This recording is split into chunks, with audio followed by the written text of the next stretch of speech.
अभी तो ये भी पता नहीं है कि कॉमन सिविल कोड का नेचर क्या होगा।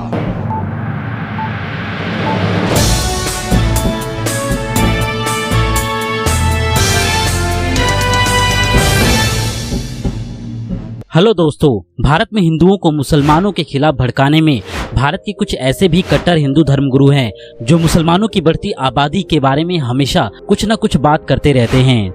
जिस तरह से मुसलमानों की जनसंख्या बढ़ रही है, उस तरह से हिंदुओं का यहाँ जो भाग्य है वो एकदम अस्त होता चला जा रहा है। और ये भी कहा जाता है कि मुसलमानों की ये साजिश है कि ज्यादा से ज्यादा बच्चे पैदा करो, अपनी आबादी को बढ़ाओ ताकि तुम देश पर कब्जा कर सको या तुम्हें कोई दबा ना सके।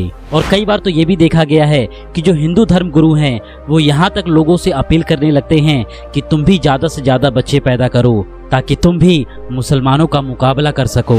ये सब सिर्फ और सिर्फ लोगों को भड़काने के लिए ही किया जाता है। और अब इसी साल सरकार यूसीसी यानी यूनिफॉर्म सिविल कोड लाने जा रही है और इसे लेकर ये अफवाह फैलाई जा रही है कि इससे सरकार मुस्लिमों की बढ़ती आबादी को कंट्रोल करना चाहती है, क्योंकि मुस्लिम ज्यादा से ज्यादा बच्चे पैदा कर रहे हैं और वो अपनी पॉपुलेशन को बढ़ा रहे हैं। तो यहाँ पर ये सवाल उठता है कि क्या सच में आज के टाइम में भी भारत में मुसलमान ही सबसे ज्यादा बच्चे पैदा कर रहे हैं या फिर कोई और समुदाय है? यही जानेंगे आज की हम इस वीडियो में। वैसे तो सरकार द्वारा यूनिफॉर्म सिविल कोड में एक देश और एक कानून की बात की जाती है और भारत में भी कुछ ऐसे लोग हैं जिनका ये मानना है कि एक देश एक कानून होना चाहिए जो सबके लिए एक समान हो और सभी लोगों पे समान रूप से वो लागू होता हो। तो यहाँ पर मैं आपको बता दूं कि भारत में दो तरह के कानून हैं। पहला कानून है क्रिमिनल लॉ, जिसमें चोरी और डकैती, लूटपाट और हत्या जैसे अपराधों के लिए सजा का पहले से ही प्रावधान किया जा चुका है और इसमें इस बात से बिल्कुल भी कोई फर्क नहीं पड़ता है कि अपराधी या फिर अपराध करने वाला इंसान किस जाति का है, किस धर्म का है या फिर वो किस लिंग का है। ये कानून सभी के ऊपर एक समान रूप से लागू होता है। वहीं दूसरा कानून है सिविल कानून, जिसमें शादी, विवाह, तलाक, जमीन जायदाद की बात होती है और इसी सिविल कानून में हिंदू, मुस्लिम, सिख, ईसाई, पारसी सबकी शादी, तलाक, पहनावे, बच्चे के जन्म, संस्कार, जमीन जायदाद में बेटियों के हक वगैरह के लिए अलग अलग मान्यताएं, अलग अलग कानून हैं।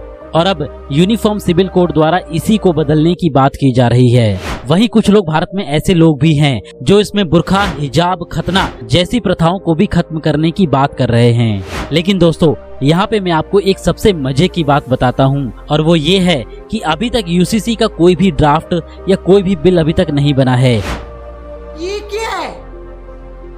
और सारे लोग इस पे बहस करने में और अफवाह फैलाने में लगे हुए हैं। अभी तक ये बात किसी को भी नहीं पता है कि आखिर इस बिल में है क्या और आखिर इस बिल में होने वाला क्या है।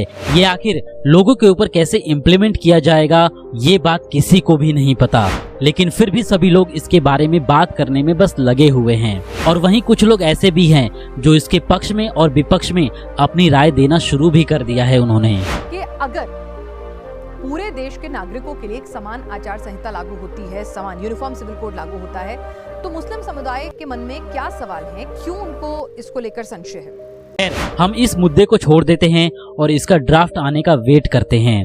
और अब बात आती है ज्यादा बच्चे पैदा करने की कि क्या मुसलमान सच में ज्यादा बच्चे पैदा कर रहे हैं।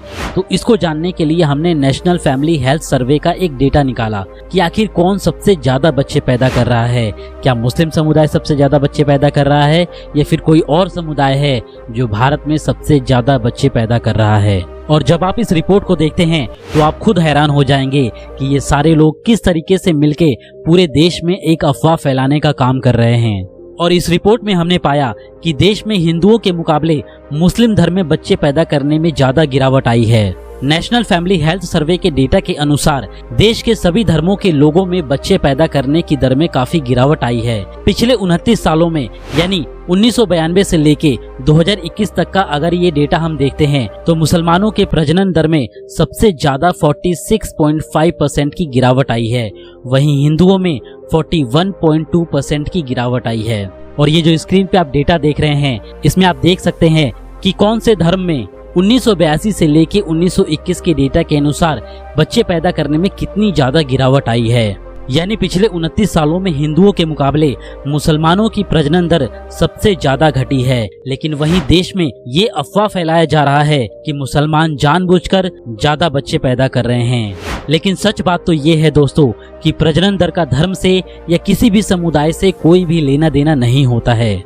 NFHS के डेटा के अनुसार बच्चे पैदा करने का संबंध धर्म से बिल्कुल भी नहीं है, बल्कि इसका संबंध तो सीधा शिक्षा, सामाजिक आर्थिक स्थिति, स्वास्थ्य और दूसरी अन्य सुविधाओं पर डिपेंड करता है। अब मैं आपको यहाँ पे एक और डेटा दिखाता हूँ जो 2015-16 का है। कम एज वाले लोगों में प्रजनन दर 3.2 है, वहीं अमीरों में प्रजनन दर 1.5 है, अपर कास्ट में 1.9 है, बैकवर्ड क्लास में 2.2 है, अनुसूचित जाति में 2.3 है और अनुसूचित जनजाति में 2.5 है। इसका मतलब ये है कि वो लोग जो अमीर हैं, जो पढ़े लिखे हैं, वो सबसे कम बच्चे पैदा कर रहे हैं, जिसमें सभी धर्मों के लोग शामिल हैं। वहीं वो लोग जिनमें शिक्षा की कमी है या फिर जो गरीब लोग हैं, वो लोग सबसे ज्यादा बच्चे पैदा कर रहे हैं। यानी यहाँ पे आप साफ साफ समझ सकते हैं कि ये लोग किस तरीके से मिलकर पूरे देश को बेवकूफ बनाने का काम कर रहे हैं, पूरे देश को भड़काने का काम कर रहे हैं और एक दूसरे से लड़वाने का काम कर रहे हैं।